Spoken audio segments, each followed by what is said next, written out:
country to liberate yourself. Freedom and sovereignty it's like a daily practice, right? It's something that you do on a day-to-day level, and it starts by taking control of your money with Bitcoin. I mean, that's just like the lowest hanging fruit, and that's kind of like hilarious about the sovereignty movement and why a lot of the kind of conservative side, and I'm always shocked that they don't like immediately just get into Bitcoin, because it's the easiest thing in the world to do to become a sovereign individual. It's literally you just send a wire transfer to the exchange and you press the buy button, and like that's that simple.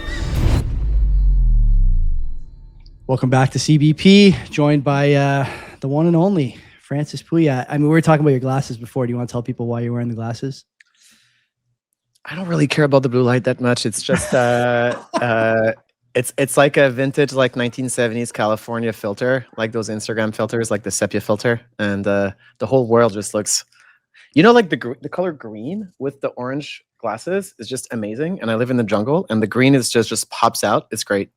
I was watching the interview you did with BTC Sessions there, you and Rodolfo, which we'll talk about. And my wife asked if you have any kids. I said, yeah, he's got one kid out there. And unlike us, when shit goes sideways, I don't think you can throw on big comfy couch in the jungle to calm the little one down. So he's living on a different wavelength than we are. How are things going with the family out there? Fantastic. I mean, living in the, so it's like we're living in the countryside, right? So we live in a very agricultural, like pastoral place. So a lot of, farming communities, and a lot of like hippies and expats. And, the family is always barefoot, always playing in the jungle, playing outside, which is kind of like everybody here is on the same page of enjoying nature. It's very holistic. It's great. It's a really great place to live. I am not considering moving, but if I did, like one of these sort of, I don't want to call it a Bitcoin enclave because I don't think it is yet. I mean, maybe where you are it is, but I'm looking more and more at this stuff. Like the way that things are going in Canada, I don't have to tell you, but for people who are listening from the States or anywhere else, I'm lucky where I am. And, I know a lot of my friends are thinking the same way that I was thinking a few years ago now. We got to get into these areas where it's not necessarily like a racial enclave, but it sometimes looks like that. And so people hold it against you, but really it's just people with the same sort of cultural values. I got black neighbors, Chinese neighbors, Indian neighbors, but they're Canadian. And, where you are, it's, Costa Rican, but they're sharing the same thoughts you have about like raising your kids. And this is what it means when people say like, it takes a village to raise a kid. There's some truth to that. It doesn't necessarily mean that you have to like share. It's 100% true. It's 100% true. And like, it's not about like Costa Rica or Argentina or El Salvador or Panama or Paraguay. It's about moving to a place where other people move there for the same. People are ideologically motivated to move to that specific place. And like, for example, we run like a homeschool program. Our kids are always playing together. Like we're kind of like outside of the official school system. And, my kid's gone from the house pretty much every single day. They go to my neighbor's house, and, the moms kind of like cycle through, and everybody's on the same page. Like everybody is, with like variations. I mean, I don't know or care how people vote, if they're lefty or if they're right wing, but it's kind of like the horseshoe theory that like when you're so left wing, like you become kind of like this like libertarian hippie, kind of like pagan. And I'm more on the, like trad, Catholic kind of like arch, but we're like, we like join in the same place. So yeah, it's great. It's definitely great to raise kids in a place where I can like drop off my kids at a farm and like know that the family who's running the farm are not fucking woke weirdos that are gonna, my kid, she plays with horses and she like goes feeding the chicken and that kind of stuff. So it's great. If Quebec or Alberta separates, you coming back? Yeah, for sure, man. If Alberta separates, so Quebec's not. I don't think Quebec has a realistic chance of separating in the short term, and also I don't think it's like the priority for Quebec to separate. I think we have other priorities, like demographically in Quebec. If Alberta separates, though, I will definitely. I'm not going to come back full time because I like it where I am, but I would definitely consider stuff like buying land. I would definitely consider like investing in Alberta and like spending the summer in Alberta and like making it like my second home for sure. Quebec, my dream is to come back to Quebec one day. My dream is to buy land in Quebec and build something in Quebec like my ancestors did. However, I just don't see Quebec separating in the short term. It's just not on my. There is a movement like currently to like bring back separation in Quebec, but it just doesn't have the momentum that Alberta has. The big worry for me is like, you know, obviously we're both in Bitcoin and you hear all the time about the stuff that's going on in Alberta. And because I'm, you know, because I deal with Bull all the time and you guys are sponsoring the channel, I talk to the guys fairly often about the situation in Quebec as well. My concern though is always the same. Like the government, whether it's big or small, whether it's new or old, whether it's the product of separatism or the product of confederation, the ethic is the same, and it's not one that I like. And you know, the more I think about that, the more I think, sort of along the same lines as what you mentioned there, I'd much rather find a place where I could just be left alone as much as possible, and maybe have like some police and a hospital, you know, within a half an hour drive or something like that, than I would try and like remove the rot from the you know, trunk of the tree, because that's where we are, man. Like I was saying to a friend of mine not long ago that, because all the time you hear from no coiners, right? Like, you guys want to upend the state, you want to upend the monetary system, then what? And to be honest with you, I don't have a great answer for that. I don't know if anybody really does. But what I do know is that if I just stand back and do nothing, the rot gets worse. And eventually the tree's going to fall on my fucking house, man. And, you know, heaven forbid you're living close enough to that tree that it damages your life and damages your family and damages your whatever. I just don't know why people are so apathetic to these problems when clearly the ethics of government are not good. And obviously, like, it's tied to the money. I don't like, so many people are frustrated and fed up with Carney because he's spending his weekends traveling to China, doing whatever with foreign leaders, doesn't want to talk to the US, doesn't want to talk to the big dog on the block. And I just think, like, we don't have a lot of hope in this country left. And, you know, a year ago, I would have said I'd like to stay and see how this shakes out. But now, honestly, man, I kind of don't feel that way long term. And I wonder if a lot of people my age and my sort of, you know, I'm not filthy rich or anything, but people my wealth level are thinking the same thing. Like, why am I going to hang out here and be the last productive guy on the Titanic? They're just going to take all my money. I'm like a cash tax hog for these people who have no ethic and no direction except to make sure that I can't get ahead and they stay in charge. Yeah, and you know, you don't have to leave physically the country to liberate yourself. Freedom and sovereignty is like a daily practice, right? It's something that you do on a day-to-day level, and it starts by taking control of your money with Bitcoin. I mean, like, that's just that's just like the lowest hanging fruit, and that's kind of like hilarious about the sovereignty movement and why a lot of the kind of conservative side, and I'm always shocked that they don't like immediately just get into Bitcoin, because it's the easiest thing in the world to do to become a sovereign individual. It's literally, you just send a wire transfer to the exchange and you press the buy button, and like, that's that simple. And then of course there's like communications, and then there's schooling, and then there's health, and then there's food, and it's moving to a place where you can buy food locally, where you can rely on, you know, your neighbors for healthcare. You know, there's a lot of doctors out there that will take your money under the table and like become your family doctor without going through the system. So you don't have to like move physically. You just have to be in this mindset where I'm going to make every single thing I do every day. I'm going to practice sovereignty and freedom on a day-to-day basis. And like, you know, there's pockets of that in Quebec. Like, Quebec is still quite based outside of the city of Montreal. Like, a lot of our guys, they live around Quebec City, and their life is not that different from mine. You know, their kids are playing with other parents' kids. They have their little home group circles. They're quite religious. They don't vote. You know, they've kind of lost the faith that the system is going to change.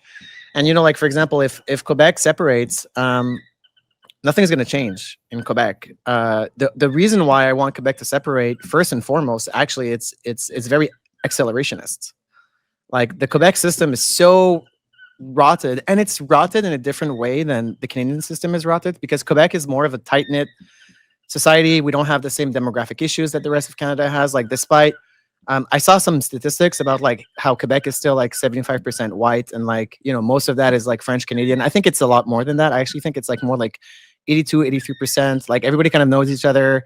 So we don't have like that same problem that Toronto has, where I think something insane, like in Canada, like 50% of the population of Canada arrived in Canada in the last 50 years or something. Yeah, So like yeah. people don't have like any roots. Like we don't have that issue. Our issue is more of a deep-rooted bureaucratic socialism, right? So it's not like corrupt money laundering, mass immigration, fiat Ponzi as the rest of Canada is. Like Toronto is just a massive fiat Ponzi play. Like Quebec actually has like deep-rooted reason for existing.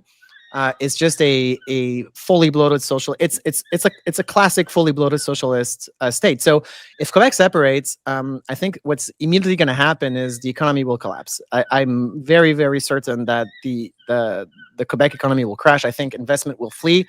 Contrary to Alberta, if Alberta separates, I think it's going to have an influx of investment. If Quebec separates, I think we're going to have a capital flight. I think we're going to have a demographic flight as well. I think a lot of the kind of like more wealthy Anglo elite, a lot of, Montreal has a lot of, old Jewish families, old British, Italian families that are very like anti-separation. I think, like we saw in the 1980 referendum, 1995 referendum, I think a lot of that wealth is going to flee. I think investment will stop. I think the Quebec state is going to seize the opportunity to be like, okay, now that we have full control of every single part, like now that we have state level powers, all the parts of the economy that were being managed by Canada, like supply chain management, like the money supply, like infrastructure, they're going to take all of that and they're going to go full commie. I think the Quebec economy will collapse, and I think that out of that collapse will something else is going to pop up, which is, I'm hoping very sincerely that we will have a trad renaissance that's going to be led with, maybe it's going to be nationalistic, maybe it's going to be religious, maybe it's going to be political, but I think Quebec has a decent chance after a collapse of getting closer to something that's like a US style constitution and a more free market economy. So that's my hope. My hope is that Quebec separates, the economy collapses, and then, kind of like in Argentina, where how can you have, and despite the fact that I'm not a fanboy of Milei for like a bunch of reasons, a lot of the things that he do is LARP, but there is definitely something happening with Milei. I mean, it's not all LARP. There's ginormous free market reforms happening there. And the reason why was, and he's popular, despite the fact that he's, slashing public services and he's decreasing taxes and he's cutting down the state, he's destroying ministries and stuff like that. It's because they were at the bottom, right? So we need like a major crisis in Quebec to like wake people up and like change the system. And I think that's what separation would do. If Quebec doesn't separate, we're going to benefit from the rest of Canada's fiat system to basically subsidize us, and then it's just going to be a slow decline. So I'm in big favor of like a rapid collapse of a place. A lot of Bitcoiners disagree about that. A lot of Bitcoiners think, I've heard, for example, like Pierre Rochard, for example, saying like, because Pierre Rochard, which is a guy that I really like, he we were having debates, not arguments, like debates about strategic reserves, like national strategic reserve, and his point of view is like we should actually root for the U.S. government to get into Bitcoin. Whereas my view is like, I don't want the U.S. government to get into Bitcoin. I want the U.S. government to go bankrupt and collapse so that something better can come about. And his view is like, well, we don't want that, because a collapsing economy, what does it do? It actually increases deaths. People will die. They will die of suicides. They will die of overdose. They will die because the health system is not going to be able to support them. There's going to be a lot of pain.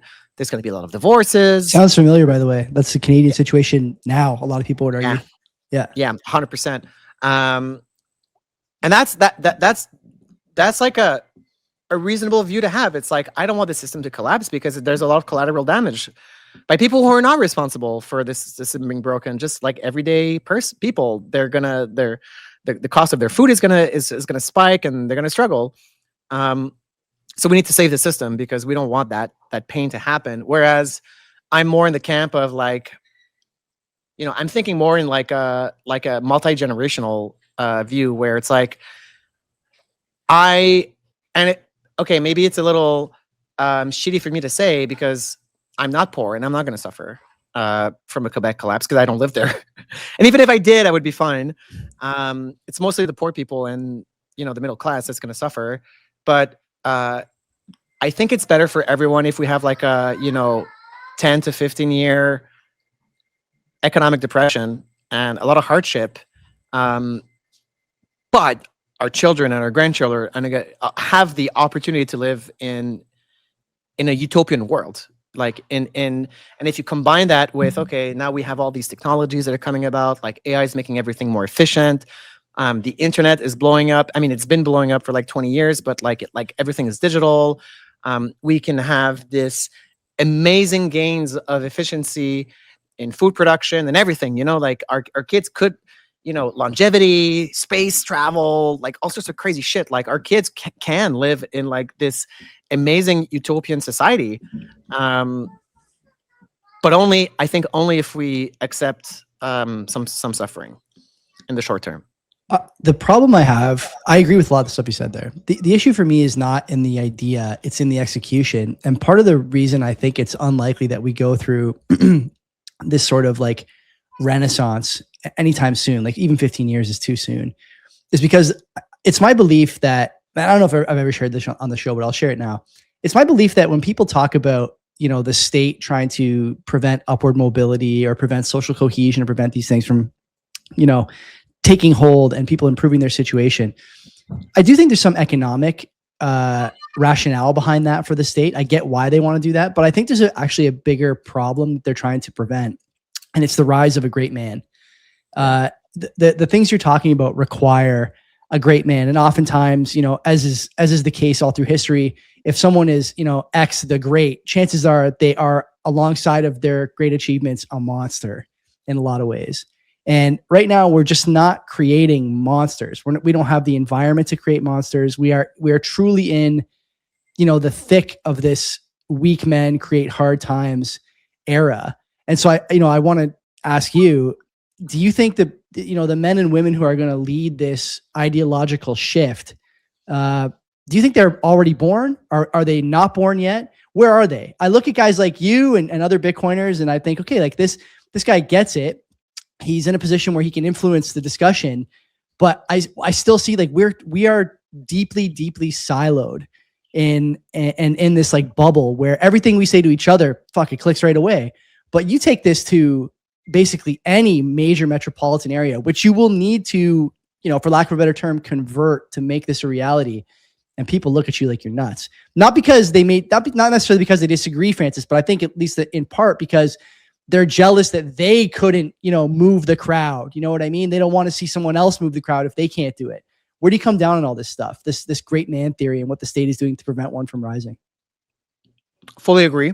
Every single thing is stacked against a great man today. And the great man is made to feel bad for being a great man. So a great man leaves. So a lot of the great men that specifically for Canada are probably a good chunk of them are in the United States. Like, Elon Musk is Canadian, apparently, or has Canadian citizenship. Allegedly. Allegedly. And he's a great man, and he's also a monster in a way, and he's not interested in Canada at all. I think a lot of the great men have left already, or they've left mentally, right? So they have,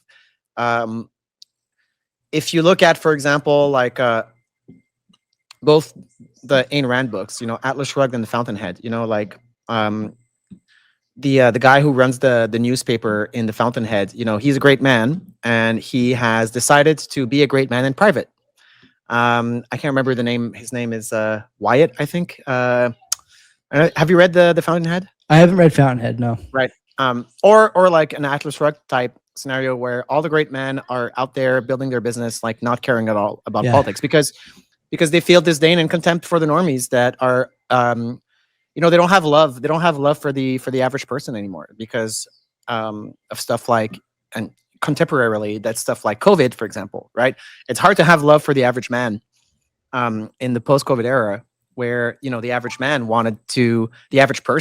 wanted to lock you up, wanted to take your kids away from you, They're still asking if you got the flu shot this year, buddy. It's, you know, it never ends. Yeah. Right. Great men are eminently unelectable people as well. Like, I have no chance of being elected whatsoever.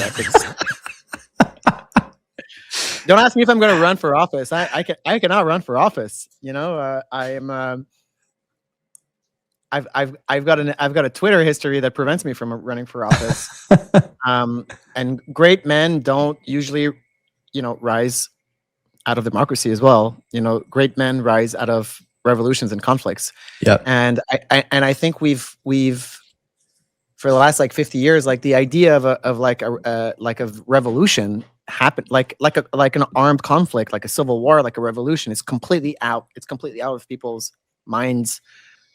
We've kind of like converged on, you know, we need to vote our way out of this mindset. And in order to get voted in, you cannot be a great man. You have to optimize for the middle. You have to optimize for the normie. And I think the only way that will change, that mindset will change, is a complete collapse. And I think, and you know, the problem is not policy. The problem is culture, right? And culture is a lot slower. It's a ship that's very, very slow to steer compared to policy. You know, like you can have a politician win a snap election somehow. You know, like just kind of like, you know, this contender appears in the electoral landscape and just wins the election. Just happened to us, Francis. Fuck, it just happened. Carney came out of nowhere, won that election. Yeah. 95%, whatever it was, right? Yeah. And it could have gone the other way. Like there could be some kind of like, I don't know, Maxime Bernier style person within the Conservative Party that just, because Carney makes a massive mistake, he like rises to power and then he's in power. And then he starts to change policy, but the culture will not change. Like the policies might change quickly, but the culture will not change. And then what that means is that as soon as he's gone, you know, the foundation of the country stays the same. You know, the culture, and that's a lot slower to move. But what makes me bullish is that fundamentally, even though people are brainwashed, they do care about one thing: they care about eating food, and they care about their kids. I truly believe like if a person feels that their kids are threatened and that they are in a situation of danger, like I literally cannot feed my kids, I can't feed my family, or I feel there's like violent physical attacks coming to my family because the streets are unsafe, because there's crackers on the street, like that can flip people. You know, that can actually flip people.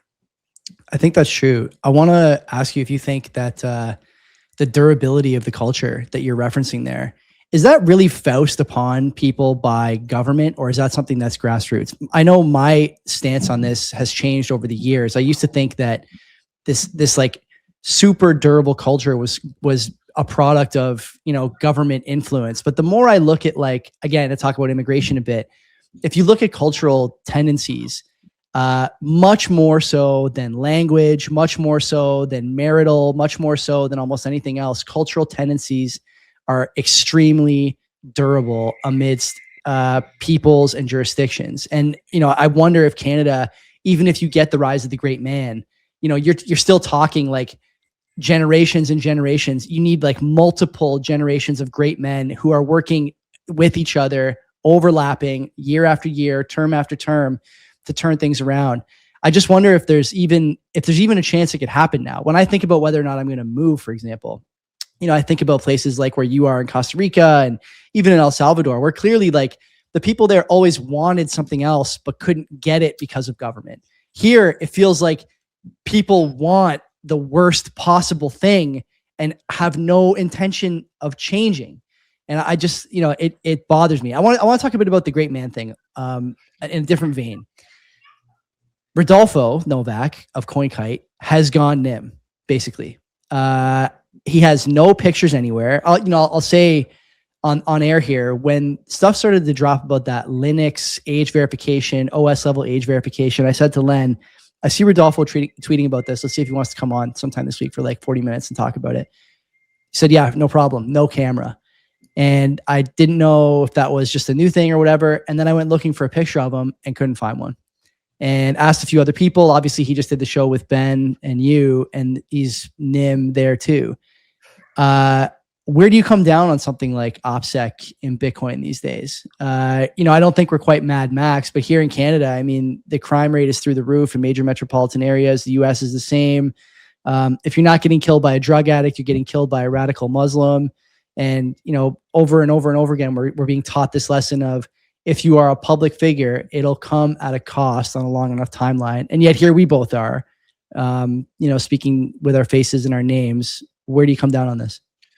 Well, if I had to do it all over again, I would definitely have a name. My problem is that I'm fucked. I'm so dogs. There's no coming back for me. And that was the deal that I signed when I first got into. That was the actual deal that I signed when I first got into Bitcoin. Because when I first got into Bitcoin, guys that got me into Bitcoin specifically and explicitly told me, like, you're going to be the face of the Bitcoin embassy.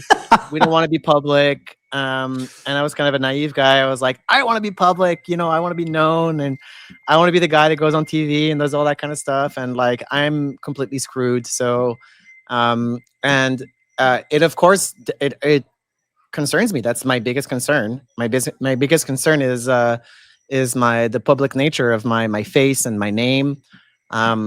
Always freaks me out, but happens all the time. Even in the depth of the jungle, I'll be walking on the beach, and someone will walk up to me and be like, "Hey, are you?" And I'll tell you, the glasses aren't going to help, by the way, with that. I know. So I could shave my head, shave my beard, and So no, it's a huge concern, and actually, it's a concern because the French, Algerian, and Moroccan mafia are after Bitcoiners, and it's been rough, man. Like, the stuff that's been going on in France, it's not really well known in Canada, I guess. If you're a French Bitcoiner, you're fully aware of the fact that multiple people have been kidnapped. The state sold them out, right? Is that the story? So that's stuff is going to happen this year on that front. We're gonna be a lot more involved. I can't talk about it now, but if effectively, yes, the government of France, the tax authority, has been selling to the mafia the names and address of Bitcoiners and like how much Bitcoins they have. That's a fact. And French tax officials have been arrested. Cops have been arrested, and I mean, it's not the state that's been selling them out, but it's bureaucrats, right? And it's gonna get much worse. And the crypto kidnappings have been, we've been impacted. Like there's people that we know that none of this is like known, but like people that we know have been impacted by that, and it's very, very stressful. So how and it hasn't happened to Canada. Like, there's been like a few in Canada, like very minor ones. I think there was like I don't want to say something. It was the guy from Bit something who got picked up in Toronto, right?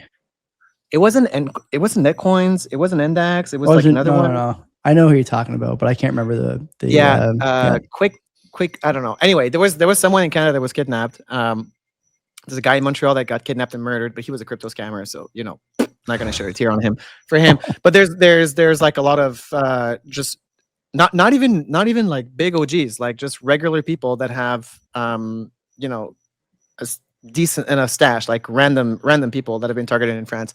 So it's a big concern. And of course, the state in France, the government does nothing at all, like nothing at all for that. It's complete failed state. And apart from finding the guys after the fact, which they've been pretty good at in France, and we have a pretty good idea of who's doing that in France. It's a group of basically of Arabs that are doing that from outside of France, and they're hiring local thugs to do that. Apart from catching these guys, they haven't really done much. It's really funny. There was this big meeting of like crypto companies in France, and they told the government, like, hey, you guys need to do something about this, like enforce the law, enforce order, like. And the government was like, no problem. Like, we have this new hotline. They created a hotline. So if you ever get kidnapped, we have this special hotline for you guys to call us. That's going to save you from calling the like 911 operator. It's going to go direct to the kidnap squad. So like when you guys get kidnapped, you'll have a number to call us, you know? So yeah, it's, and the great men, they don't care about the people anymore. They don't care about the plebs. They don't care about anything. They care about their families.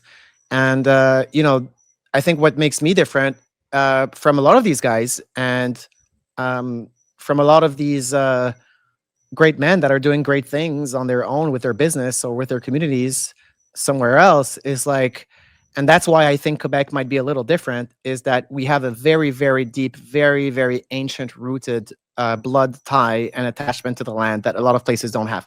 France has that, by the way. Like there are great men. There's actually a great woman rising in France right now. Her name is Sarah Knafo. I met her. She's fucking awesome. She's running for the mayor of Paris. So there are great people that are like kind of like popping up, and I think they're born today. I think they're our age. I think like the great men of the future, they're probably, I would say, they're probably 30 years old. You know, like there's obviously a generation of Zoomers that's maybe a little too edgy. So like the best generation is kind of like between the Zoomers and the millennials, like where you're not like a complete edgelord that's like fully black veiled. So you still have a little bit of millennial kind of like you know, norminess to you, like so you can rise to office, because like the problem with the Gen Zers, it's like kind of like the Nick Fuentes types, you know, Yeah, and they can't do it. clavicular Yeah. types. They're like they're so far. Nobody had clavicular on their bingo card for this podcast, by the way. Not a single person. I mean, I 100% saw clavicular coming. 100%. Why? Tell me why.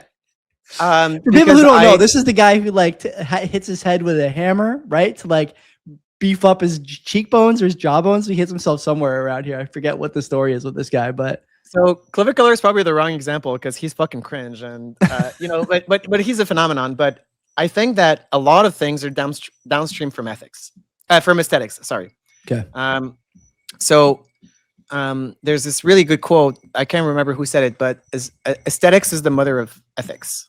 So people spontaneously converge to what's beautiful and what looks good. And when I was young, as an example, when I was a young man, like between the age of 16 to 24, I was a raging commie, and I was really, really involved. I was involved in all sorts of commie groups. I was wearing a Che Guevara t-shirt. I was wearing the Chinese Communist Party Mao t-shirts. I was going into all these protests and all these underground things. I was studying in Belgium, actually. I studied in Brussels, and Brussels at the time, like in 2010, was where the woke revolution, you know, was being like the European woke revolution today is people that I went to school with in Brussels, like the European institution people. And we were going to these like underground kind of like anarcho-communist concerts, and it was fucking cool, and everybody looked fucking amazing, and you know, the girls were hot, and like we looked so badass with our, you know, and then we were doing these like readings and doing these and France is like that, you know, like France has been like, the left in France has been so aesthetically superior for such a long time, and the left has been aesthetically superior for a long, long time, because the right wing aesthetic was this kind of like super lame beige kind of office conservative dude with a suit and tie and like super fucking lame ass fundraisers at a golf course in some cheesy hotel, and like so the right aesthetics were fucking garbage forever. And what we've seen is that we took back aesthetics in the last 10 years. And that aesthetics reclaiming started with the bodybuilder movement, with the homeschooling, like with the trad wife movement, for example. Mm-hmm. You know, my dad's a politician in Quebec, well, ex-politician, but he's involved in politics. And I've been sharing these things with my dad, being like, for the last years, I'm like, look at this, like the trad wife Instagram of the bright and shiny woman who's doing her Instagram account about her canning, you know, or her knitting, you know, and she's super fucking hot. She's wearing the dress, you know, the guy's ripped as hell. He's Yeah. based. He's like on creatine, and he's listening to Joe Rogan and Tucker, and like, you know, they just look happy and they look amazing. Whereas the left today looks so ugly. Like the left wing people are so fucking ugly. Anyway, so we're reclaiming aesthetics, like we're reclaiming beauty, which is like the first step for me. And then what that does is like, it's like, because when I was young, the romantic idea was like, I want to be a revolutionary. I want to be cool, basically. Like when you're 18, like what do you want to be? You want to be cool. Like that's what you want to be. And like, who's cool? I mean, the hippies of the 60s are cool. You know, the revolutionaries are cool. Like Che Guevara is cool as fuck, man. You know, you look at his photos, he looks so cool, you know. So you want to be cool, and to be cool means to be left wing, and to be cool means to be like, you know, I don't talk about Palestine, but it means to be pro-Palestine. It means to be, you know, the Wall Street. What do you call it again? The Wall Occupy. Street, Occupy Wall Street, Antifa. I mean, to be fair, like Antifa, like 15 years ago, was cool as fuck. Yeah. Yeah. They were cool as fuck. Good Man. These aesthetic. guys, Everyone was wearing the masks. Yeah, man, for sure. Yeah. dude, they've got masks. They've got leather jackets. They've got these big Doc Martens.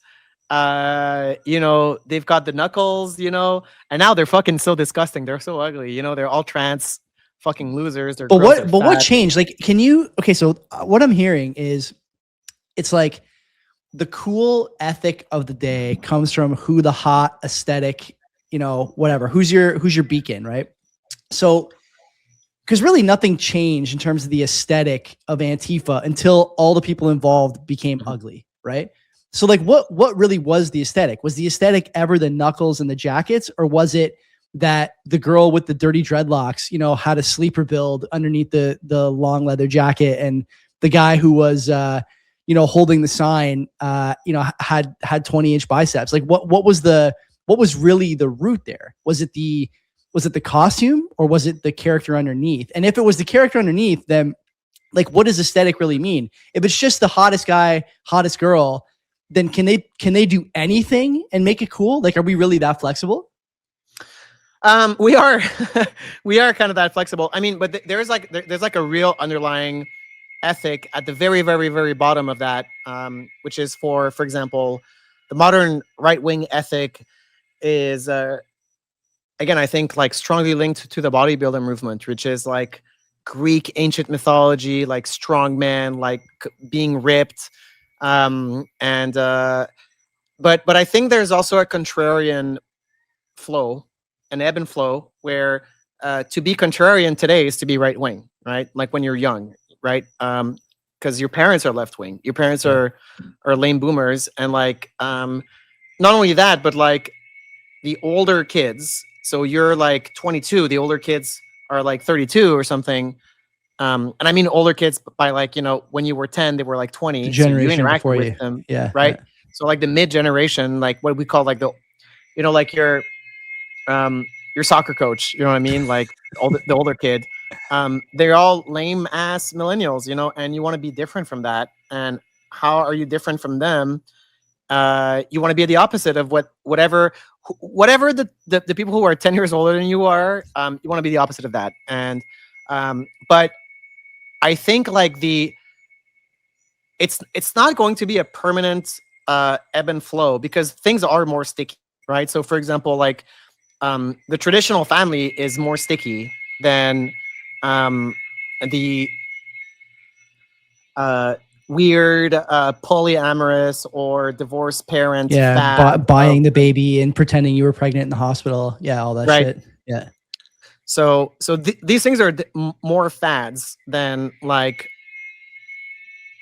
the trad couple that lives off the grid and that dreams about owning a farm and that they want to have 5 kids, and you know the success, the epitome of success is to stand on your porch and watch your 4 kids play together, working on your pickup truck on over the weekends. Like that idea of success is a lot more ancient and a lot more sticky than being some fucking suit in, you know, the having a career and, you know, being able to afford these cocktail parties when you're 36 and you come back home alone at 1 a.m. on a Thursday after the cocktail.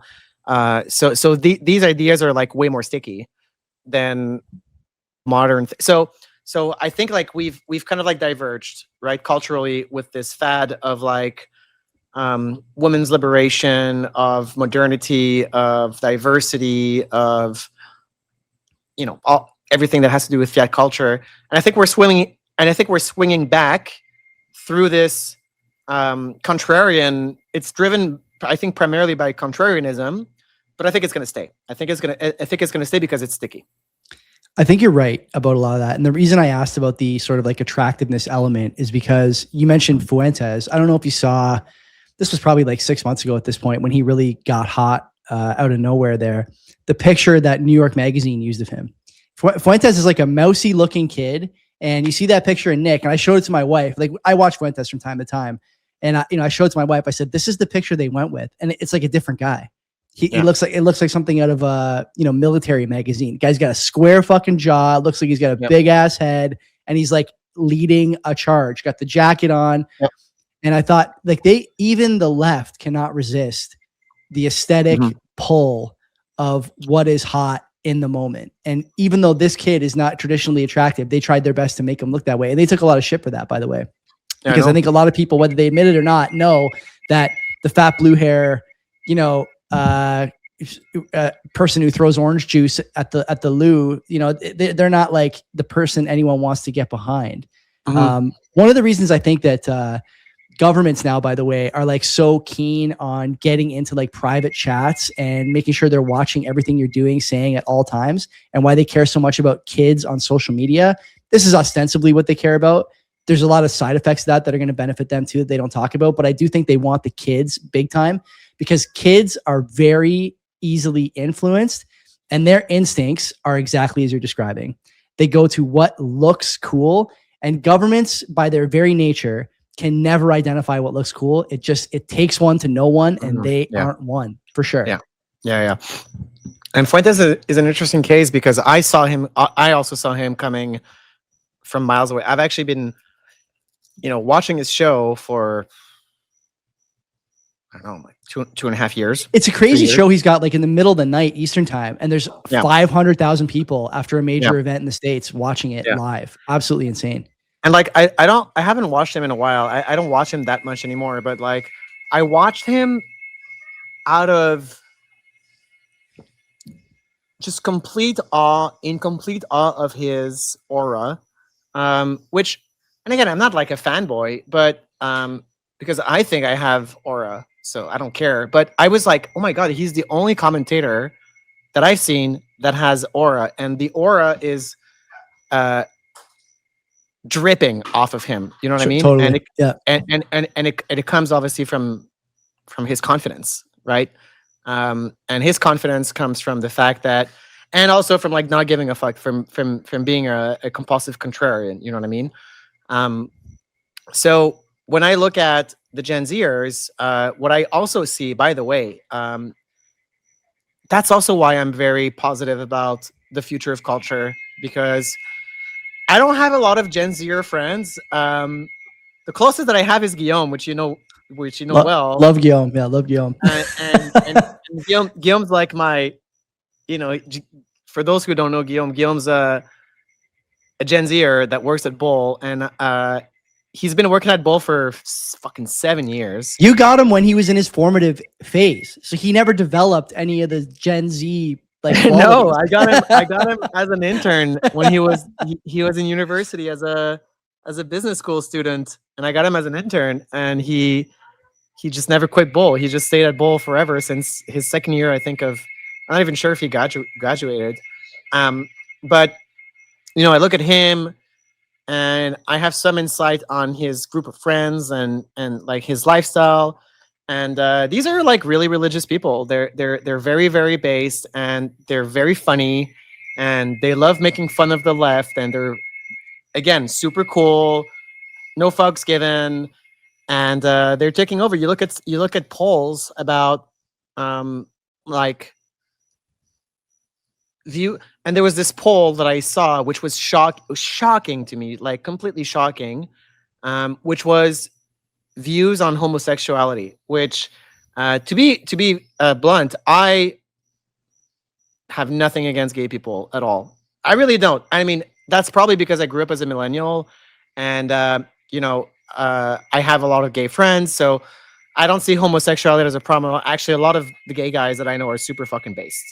Um, but the views on homosexuality publicly, I think, are a barometer of people's tolerance to wokeness, right? Because if you're a Gen Zer and you're like 17, 18, you're probably going to conflate homosexuality with trans, with woke, with DEI, with all that stuff. Whereas, like, I'm 36, so like when I grew up, the gay movement was, and that was like 18 years ago. The gay movement was not woke, was not, globalist. There was no, it was contrarian, is what it was. It was contrarian, and it was completely fine, and like, but today I think, like, okay, you're growing in the, you're basically being told, like, yeah, sucking a dick from time to time is totally fine, Yeah. You should try that. Yeah, don't say no. Don't be a bigot. Don't say no. So, and then, I'm gonna have to charge my laptop. Give me a sec.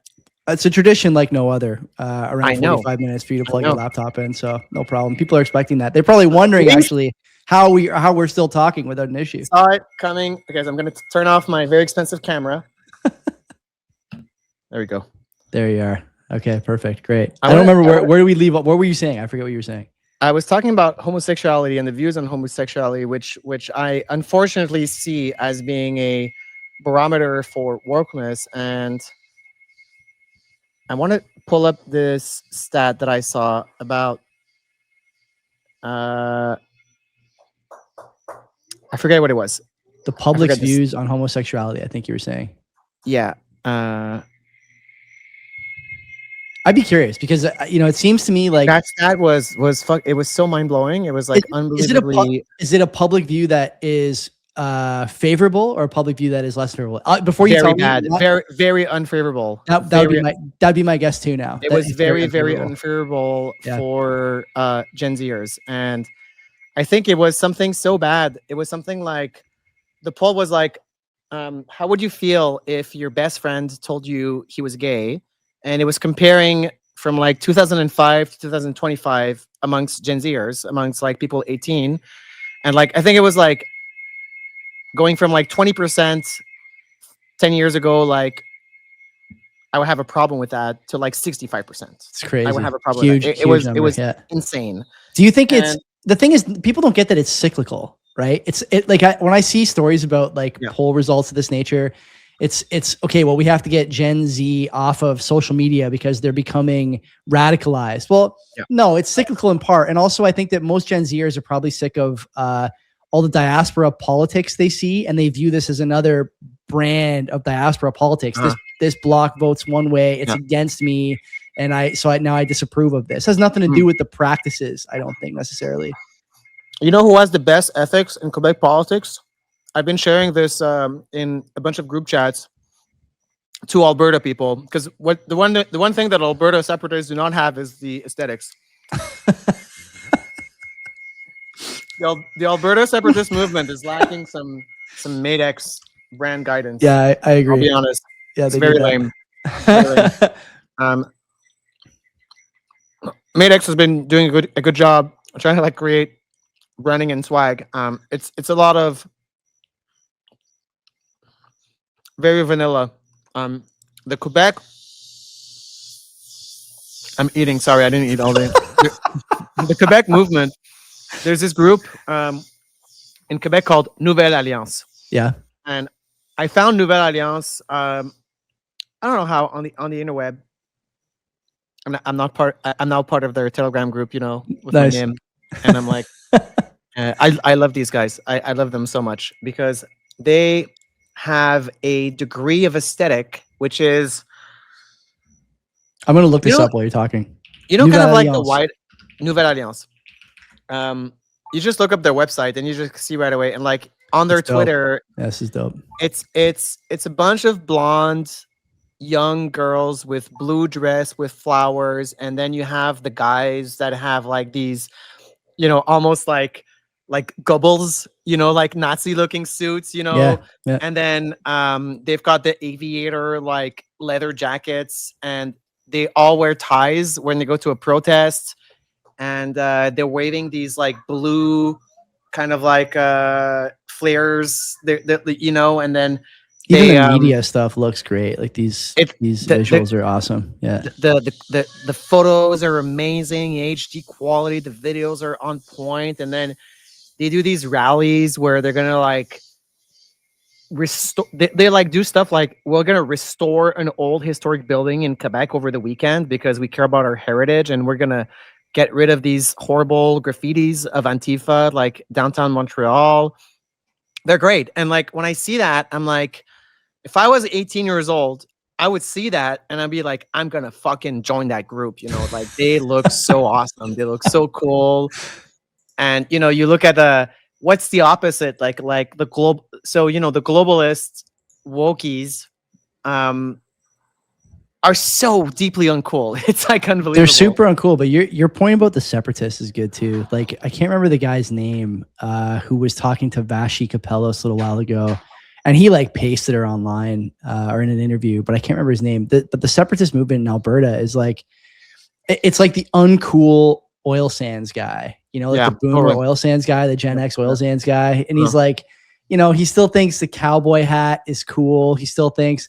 I'm not saying you can't ever wear a cowboy hat, but again, like if you're trying to lead a movement and move a crowd, you have to have something that separates you from the pack. And if you're just like the shelf brand sort of Temu revolutionary, what are you getting out of it? Even just looking at this, the Nouvelle Alliance Twitter, these photos are all edited before they put them up. Like these are clearly themed properly, edited properly. And it's funny, you're saying words that will for sure earn me a couple of messages from people who listen to the show about, they're wearing the Nazi jackets.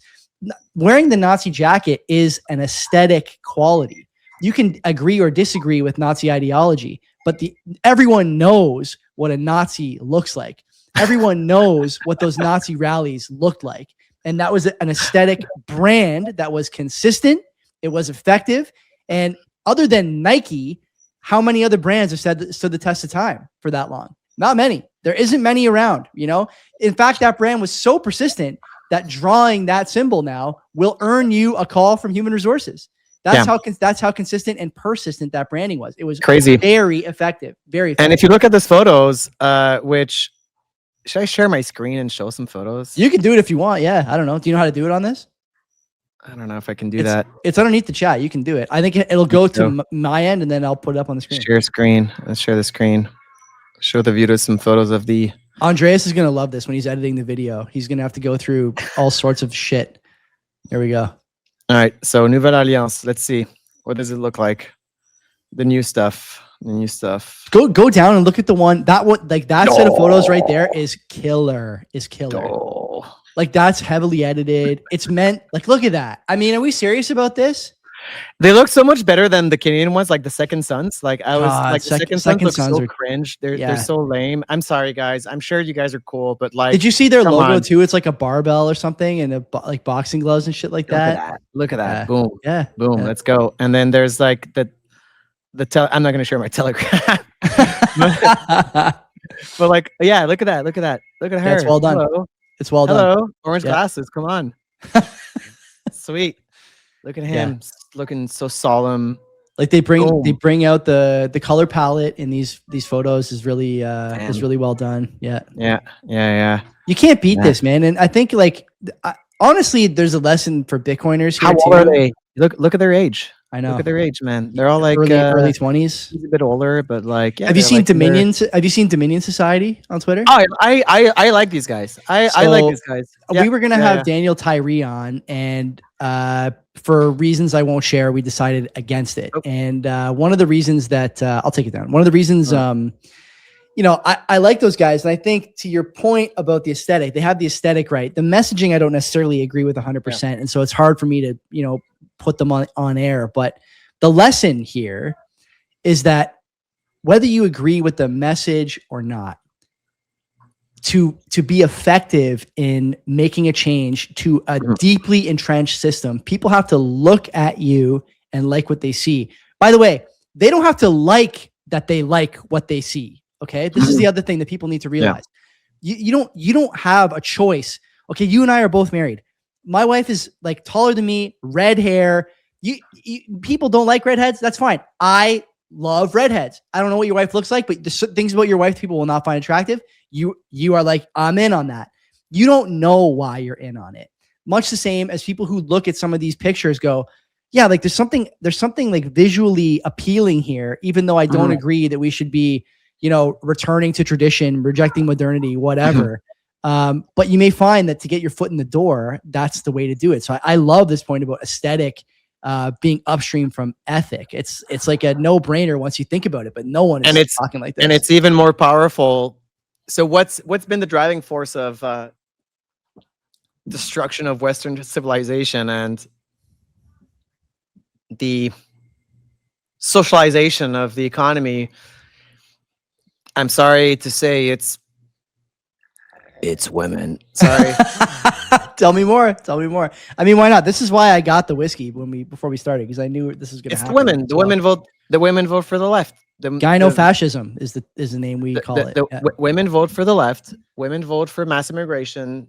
Women vote for socialism, and I don't blame them. It's in their nature, right? It's in their nature to be welcoming and homely, and they want everything to be done in a group, and they want consensus, and they just want everybody to get along, and they want everybody to be happy, and they have so much empathy, and that's why we love the women. That's literally what's so awesome about women. They're so different from us, which are kind of like crazy sociopathic men.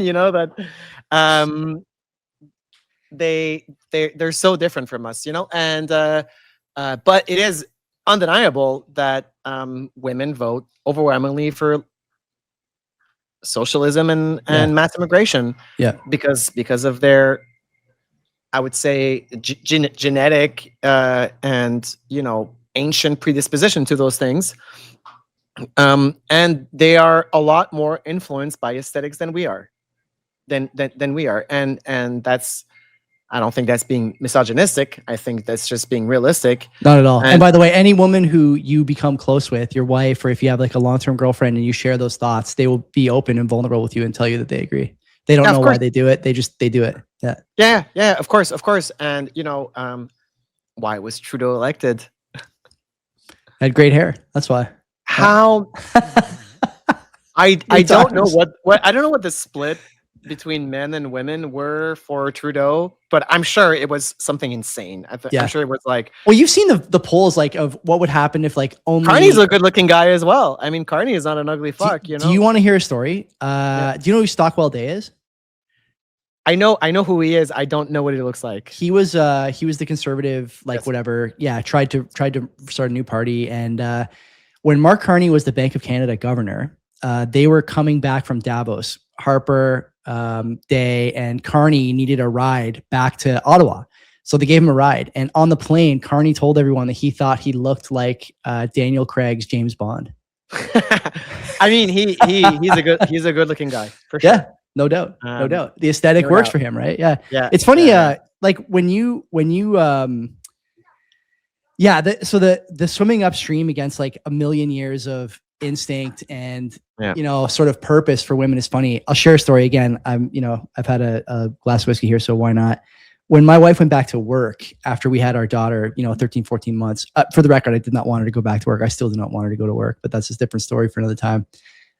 She came home from her first day, and I had sent my daughter off to our neighbor to our discussion earlier about, it takes a village. Our neighbor runs a private daycare, and there's a couple of kids from the neighborhood that go there. And so she goes for half a day to make some friends. And my wife got home from her job that day, and she's a, lead dog at the place she works. And she said, it's weird. I felt like going back to work would be good. I'd feel better about things and, have a little more sort of like get up and go.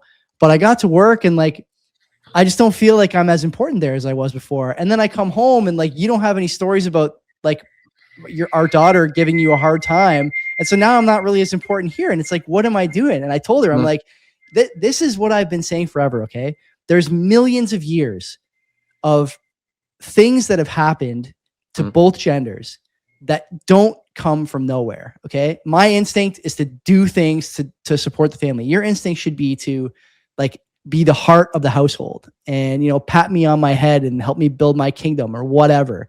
And like the more that girls do this sort of thing, by this sort of thing, I mean like have kids and start a family, the more the psyop just is completely erased and viewed as illegitimate. And this is why, I don't know, like I'll ask what you think about this in a sec, but I don't know if you've seen this clip of this like probably girl who's maybe in her late 20s ish, and they're at a patio drinking, and one of her friends just had a baby, and so the baby comes with the girl. Oh, yeah.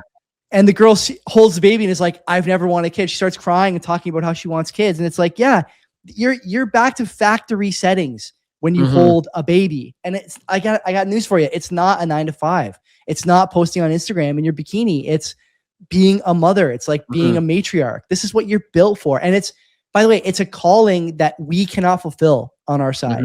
I'm never going to have that set of traits. We need it from women. And we're not getting it. We're just not getting it.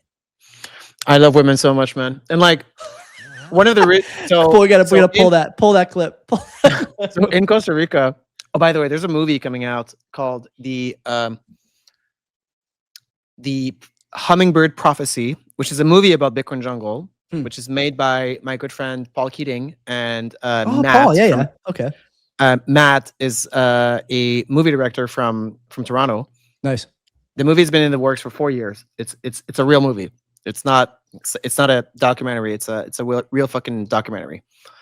And it features the Bitcoin jungle crowd, but also the off-grid homesteading kind of people here. Yeah.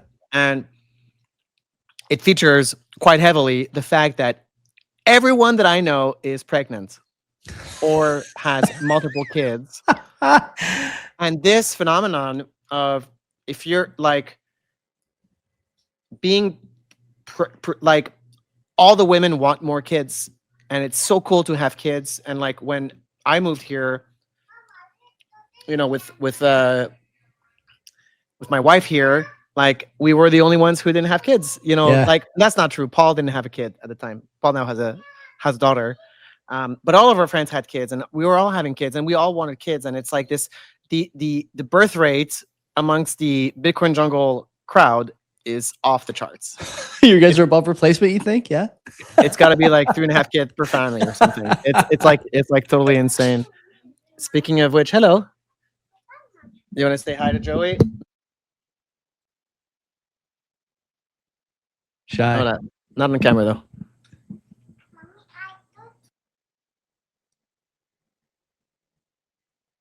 You muted it. Your mic is muted. You got to hit your button. You got to hit your button on your mic. The red light. Yeah, there you go. There we go. Yeah, there we go. There we go.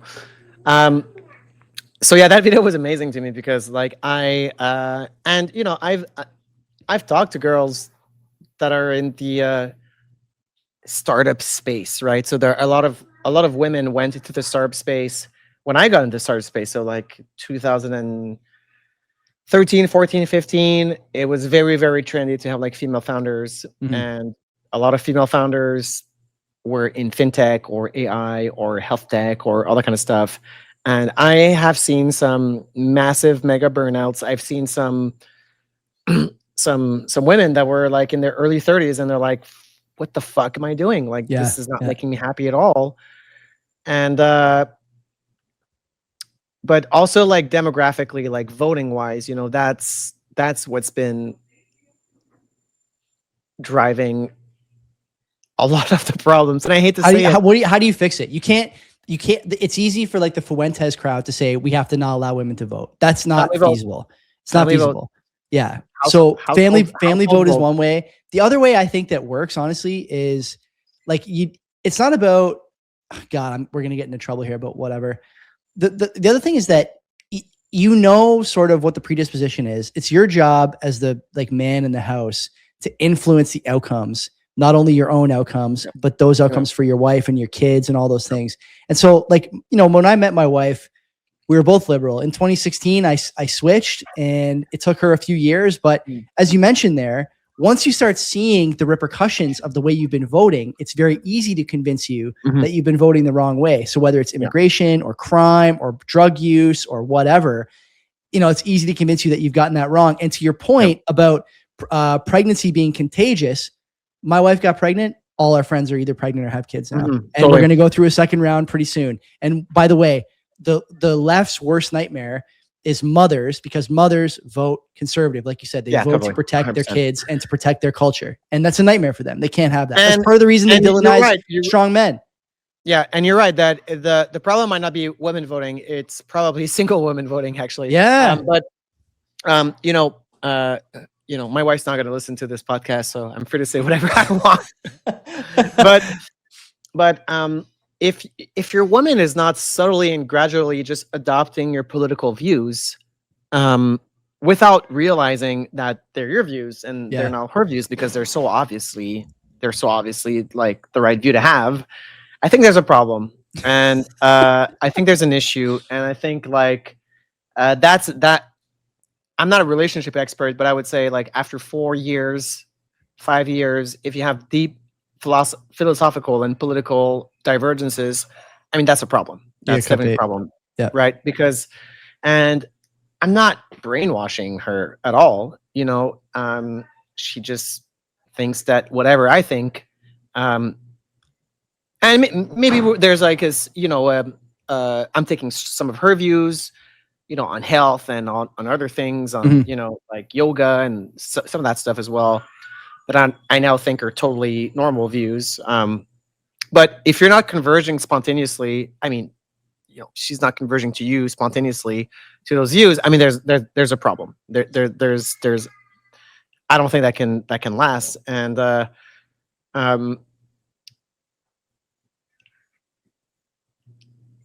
guess I would be very interested actually to divide the vote count by single women. You know what it is. Well, no, we don't have to divide it. You know, it's you know, it's weird. Like the whole, you know, you mentioned it there. You're not brainwashing your wife. What's happening, I think, and this is, by the way, it happens across genders in Bitcoin and other places too. And maybe it trails back to aesthetic. I don't know, but the thing is that when you have a view on something and the view makes you, you know, it raises your sort of sexual market value. It is true that espousing that view becomes more favorable to you in that marketplace. It brings you more opportunities in that marketplace. And so it's better for a woman who wants to keep you around to also think about those views. You become sort of the tip of the spear in a lot of ways, right? You're on the vanguard. You're on the vanguard when it came to politics. You're on the vanguard when it came to money. Maybe she was on the vanguard when it came to yoga and wellness, and, you know, sort of this sort of yin and yang starts to take shape between the two parties. And that's how you get a happy marriage, right? And it's not that hard. And the hope is that you have a kid who embodies the best of both of you with as little of the worst impulses as you can, although it's not always the case, unfortunately. But yeah, it's weird, right? Like people think it's brainwashing, but I would just say, if you think it's brainwashing, it's because you know it's wrong and you're trying to convince somebody of something that doesn't fucking work. Yeah. And if it's not, you know, if it's not you, then who is it that she's taking her cue from? Love that question. As to what we should follow, as to what is the safe path, as to what is the right direction. Because, you know, again, I'm not a relationship expert, but one thing I know about women is they like decisiveness. Yeah. They don't want you to ask them where we're going for dinner. Don't do that. Don't ask her where she wants to go to dinner. Tell her where we're going for dinner. You know. That's right. That's right. And best advice ever is like, never do that. Never ask a woman what she wants to do. Just fucking pick something and she's gonna be happy. Whatever, even if it sucks, you know. And if she's not happy, even if it sucks, it means that she doesn't she's not right for you. You know, That's so right. You got to build the experience. It's up to you to do that. It doesn't matter if the restaurant's any good. Okay, So let's get out of here. It's getting dark where you are, and yeah, I'm ready to go pack it in for the night because both of us have sounds kids, good. and unlike other people listening who are younger, we have a very young audience. Yeah. You will find that when you have a kid, after 8 o'clock, things get a little dicey for you. Okay, you may fall asleep on the couch more. You may find yourself, sore back in the morning. I got to ask you one more question. Yeah. I saw you tweeted about something to do with taxes in Canada today, and you're not going to talk about that's it. great. I'm going to ask you to talk about it. What Oh yeah, 100%. As long as you don't break the news on Twitter, I can leak it. And Okay. as long as your followers, I mean, it's the end of the show. I think like the retention rate is probably 1% at this If point. you So make it. if you make it down here, we actually, so the Quebec Conservative Party was a very small, like 1% vote party since its inception. And my dad was actually the leader of the Quebec Conservative Party for quite some time. So I've always been really involved, and I'm not in the inner circle, but you know, I kind of am a little bit through my dad. And it was always a pro Bitcoin party because my dad's pro Bitcoin, of course. Right. And so at the last Congress of the party, like I don't know how to say that in English, but the last convention of the party, we decided to push for pro Bitcoin policies at the Conservative Party, which include no reporting of your Bitcoin holdings, no taxes on Bitcoin payments, no restrictions on Bitcoin mining. No, there's a tax form in Quebec now that like you legally have to declare your Bitcoin ownership, even though you didn't sell. Yeah. So because Quebec is that exchange only or private, like offline wallets too, hardware wallets?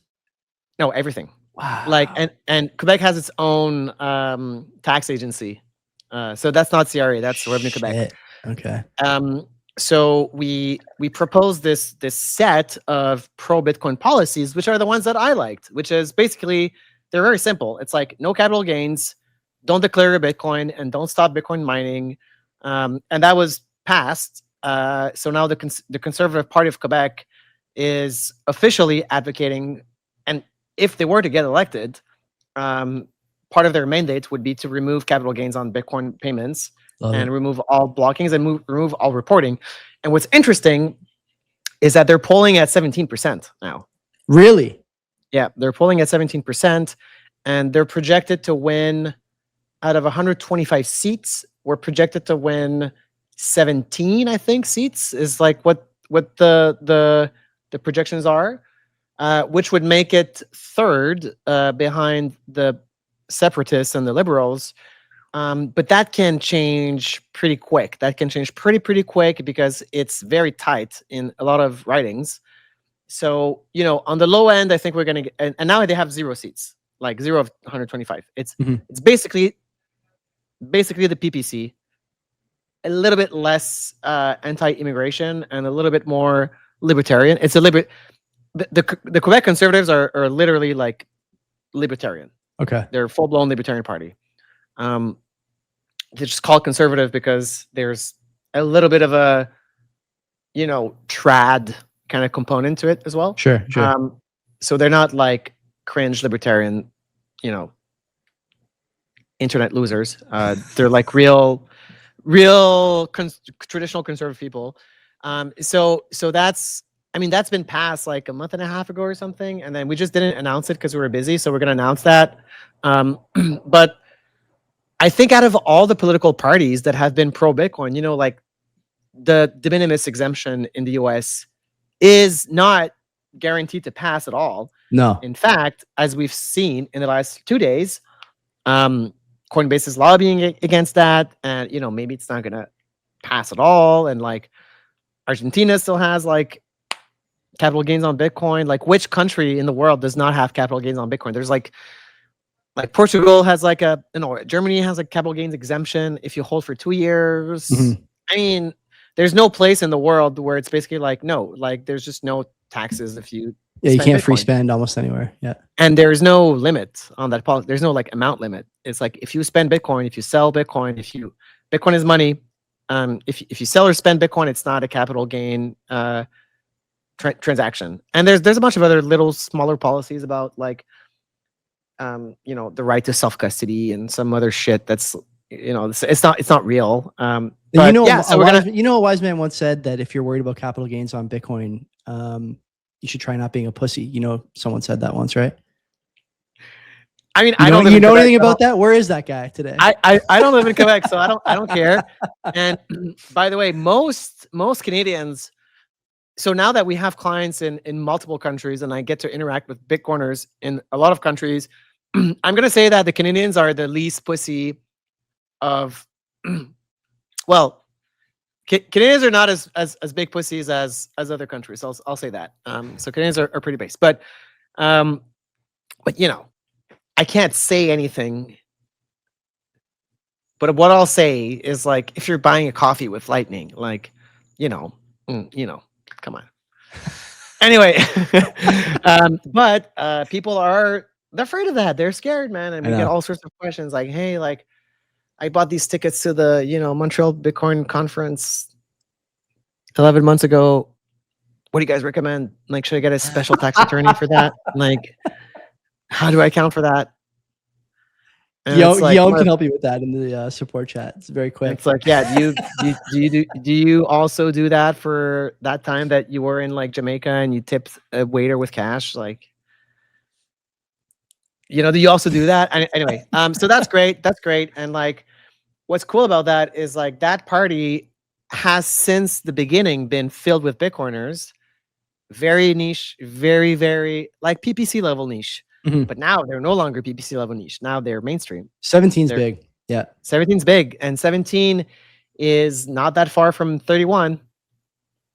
And 31 is what you need. Quebec is kind of like Canada, right? 17, that outpaces like federal NDP probably in the next election. 17%. So 17 outpaces the current government. Really? Quebec. Yeah. Wow. Okay. The current government party is polling at, I think they're actually projected to have 0 seats. That's crazy.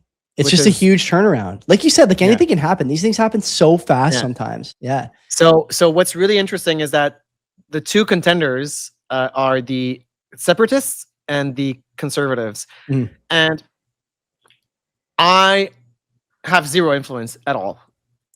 But if I was to say something, I really, really wish that the Conservative Party of Quebec had leaned into the like ethno-nationalist discourse a lot more, which they haven't, because the root is really libertarian, not like not MAGA. It's not America First. It's, it's intellectual libertarianism. Yeah, and because part of the base is also like Anglo-Montrealer.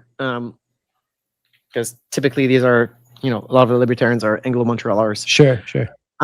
But and a lot of people vote for the separatists, not because they want to separate, actually. And what's hilarious is that I think only like 70% of people who vote for the separatists want separation. What? Like what they want. Yeah. And not all people who vote for separatists are separatists. What they vote for is like, I want to live in a place where people look like me and talk like me. So I want to live in a place like I want people to speak French, and I want to go to the restaurant and have a menu in French, and I want the waiter to be Quebecer, and I want to live in my life, and like it is like it's always been, and that's what the Parti Québécois represents for these people, even though they are very, very green, commie. Socialists. Really? But people don't care about that. Yeah, they are. Like the Quebec nationalists are very, very, very left wing. Wow. Like that flies in the face of all left wing politics, not just here but everywhere. I mean, we're talking about going back to like the Palestine liberation movements of the 60s, the IRA. Like that's what the PQ came from. The PQ came from like Marxist, Leninist, revolutionary groups of the 60s, and today you have kind of like a tame, more corporate version of that. Optimizing for the normie, right? Like you said. Yeah, exactly. Yeah. But they're full blown Marxists, And the average Quebecer, and what you said was Quebec, the problem with Quebec is that we are a collectivist people, and it's just how we are. Because we come from a very deep Catholic, where we come from Quebec never had the French Revolution, by the way, right? Mhm. So we went from the feudal system of lords and the king to British conquest to democracy. So we never went through this kind of process of, intellectual liberation. Like, we were always a peasant society where there's a lord and you follow the lord, or there's a priest, or there's an archbishop and you follow the archbishop, and then we are a flock. And that's why Quebec is so great also, because we're very tight, and we always like a thing about Quebecers that I wish the Canadians could experience, which you never will, really, is you go to a bar in Barcelona. I can hear the Quebec accent fucking, dude, on the water when I'm surfing. It's like fucking 500 meters away, and it instantly, it's like, hey, you're one of us. Let's Yeah, go. we don't have that. Yeah, we don't have that. And so we are a collectivist society that has, like, the Irish kind of, like There are certain parts of Canada, like the East Coast is sort of like that. I think you could hear that. Yeah, I would say. Yeah. It's definitely not. It's definitely like not Protestant. No, Calvinist. no. It's very Catholic. Even though we booted the Catholic Church in the 60s, like, we are a Catholic, parish oriented culture, and we're full blown collectivists. And I don't think we're ever going to get rid of that. I don't think we'll ever get to the level of American individualism, and that's why the socialists are so popular. But yeah, so long story short, no taxes on Bitcoin payments. 20 minutes. 20-minute answer. Okay, and will they get elected at the next election? It is not impossible. It is not impossible that they would win. You want it to make the news anyways. You want people to know that there is a movement out there that they might be represented by more than, quote unquote, mainstream politics. Yeah. And they're not clowns. Like, the Conservatives are not clowns. The leader of the Conservative Party is I would describe him as being kind of like a Tucker Carlson of Quebec. He's a former, How old is he? Eric Duhem, I would say he's early 60s, I think. On cool zone, maybe. In the cool zone, he's not cool. He's not cool, but he's kind of cool. He's a radio show host. Okay. So he's cool enough, Yeah. He's gay, by the way. He's a gay man. Hey. He's a gay man. A lot of credit Very there. private about his gayness, but he does not talk about his gayness at all. And he's been seen in the Bitcoin scene. You know what I mean? So I like that. Yeah, he's a cool dude. So I really hope they win. Not gonna change anything. Not gonna do much, but it's nice to know. It's nice to know that at least, like, one small core of people. It's nice to know that you're not alone. Let's just put it that way. Totally right? agree. Right? Yeah. It's kind of like, the Bernier PPC. They won a lot of votes. I mean, they won like 4% of. I mean, that's a lot of people. Huge jump, election to election. Yeah. It's like a million. How much did they get? How many votes did they get? 1 million people? I don't know how many they got, but I know the number, the gap, the delta between whatever it was 2022 and this year or last year, I guess at this point, was huge. And, like, I don't think. I mean, if Bernier was to get elected, I think things would actually change. Oh, for sure. That guy's for sure. Yeah. Yeah. Yeah. He's for real. I've talked to him quite a bit, actually. I was colleagues with him when I was very young. Really? Yeah. I might try and get him on the show. He's a bit of a firecracker and he's divisive, but I mean, like the point. Great. Yeah, he's smart. He's smart. Like, one of the things you try and do, I mean, I don't have to tell you this, but one of the things you try and do when you're doing a show like this is you got to get people on who, even if you disagree with them, you got to think that they actually believe in what they're saying, and they're not just doing it because. That you don't speak. Do you speak French? Do you speak French a little bit? Petit peu. Oui, pour moi, yeah. I mean, You know, everyone, Ber- your you know entire Bernie in team English. makes your entire team makes fun of you for La Meme shows fucking 2 years It's ago, whatever that was. Bernie in French is a whole different level than Bernie in English because his English is just not great, right? It's Yeah. okay, but it's just in French it's a whole other ballgame. He's super fucking based. I've had many discussions with him over the years. We were colleagues. None of we didn't overlap, so it's not exactly true that we were colleagues. We worked at the same place Mhm. with like I think a couple of months difference at the Montreal Economic Institute, where he was vice president Wow. and I was my intern. But again, like I've seen him at the libertarian cocktail parties and that kind of stuff, and he's a real fucking stand-up guy, man. He's a real guy, and he's actually I didn't think about demographics and immigration and remigration at all before 2023, Big 2022. topic now. Huge topic. Remigration, Yeah. especially. Yeah. And I mean, to be perfectly honest, it's the only topic I care about. There's a lot of people that say like all these other things, whether it's like economic hardship or It's birth temporary. rates. Who cares? Who cares, man? It's all downstream from like migration messes that we've created But for ourselves. And by the way, thing like is, like- people hate this idea that we have to send people away from Canada.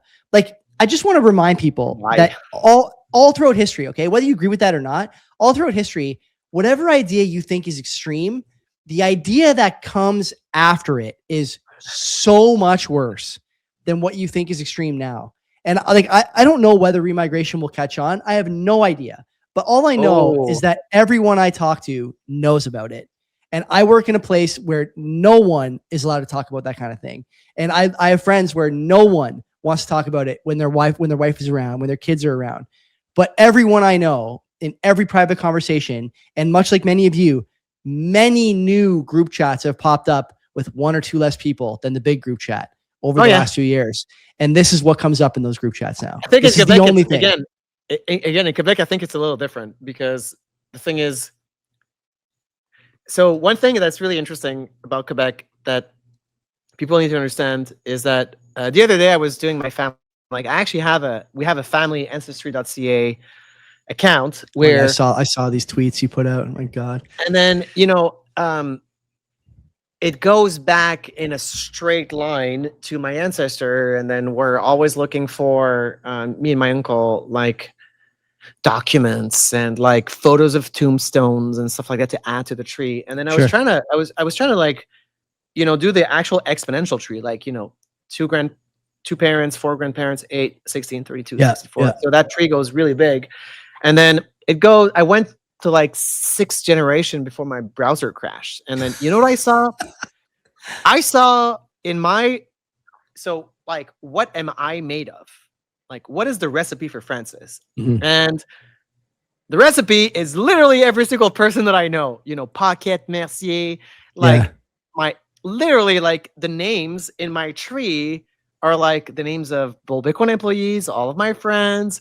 We're literally all made of the same stuff. And like we argue or stuff like that. So, but the thing is, it does become a little different for us when it's like, and I think that's happening right now. There's actually a mega scandal happening in Quebec, which is that these kids from a high school basically lynched an old man on the street and filmed I saw this. Put it on YouTube. Yeah. That is the news of the year so far. It's even in the massive, Quebec subreddits that are pretty liberal, not Quebec Libre, but there's like 2 other ones that are sort of akin to the Canada. They're pretty hard on those kids in both languages, by the way. So some of that is for an English audience and from an English audience, not just the Quebec French.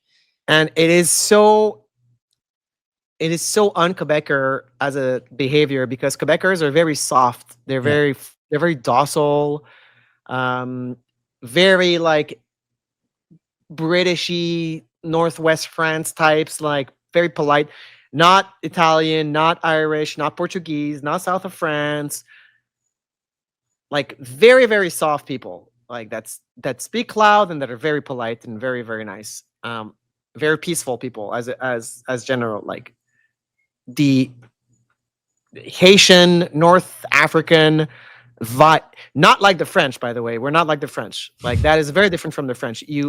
I find French people to be horribly rude and loud and annoying. Completely, completely different. Like it's Okay. basically it's really the thing that we have in common with the French is like food and you Love know of cigarettes. Love of cigarettes. love of love our cigarettes and I would say more like habits, right? But in terms of personality, we're definitely closer to um, the British. Like in terms of we're very, very, and then that scene of these kids, which are obviously like They're Haitians all, and Moroccans, yeah, they're all basically. new. Yeah, new arrivals. And Yeah, then I think that was for sure a tipping point where it's like um, the problem that Quebec had historically with immigration is that we were so convinced that our culture, you know what the enemy was? It was Louisiana. We were going to become Louisiana. So we were all going to learn English and we're going to become American. That was the fear of the Quebecer, is that we're all going to stop speaking English and then eventually French is going to be a tourist. There's going to be like tourist traps downtown Montreal where you have like a French menu, but like that's we don't right. speak Yeah, French anymore. yeah. So how did we deal with that problem? Um, let's immigrate the Haitians and the North Africans. Let's get all these guys to come because they speak French. So That's right. um, that was our big mistake because what we should have done is we should have imported Germans, Portuguese, Italians, Polish, Ukrainians, Scandinavians, and they would all have learned French anyway. Yeah, that's Of course, right. they would have learned French, Yeah, right? yeah. And then a lot of the Quebecers, I have like this ethnogenetic thing going, but I have a lot of French Canadian friends or Quebec friends that are like Portuguese or Italian or Irish, and man, there's no way to tell. There's no way to tell, right? Mhm, It's like, mhm. okay, maybe we don't have the same ancient blood ties as these guys, as the other guys, but like, Mackay or McAllen or Portuguese names, like they're like third, fourth generations.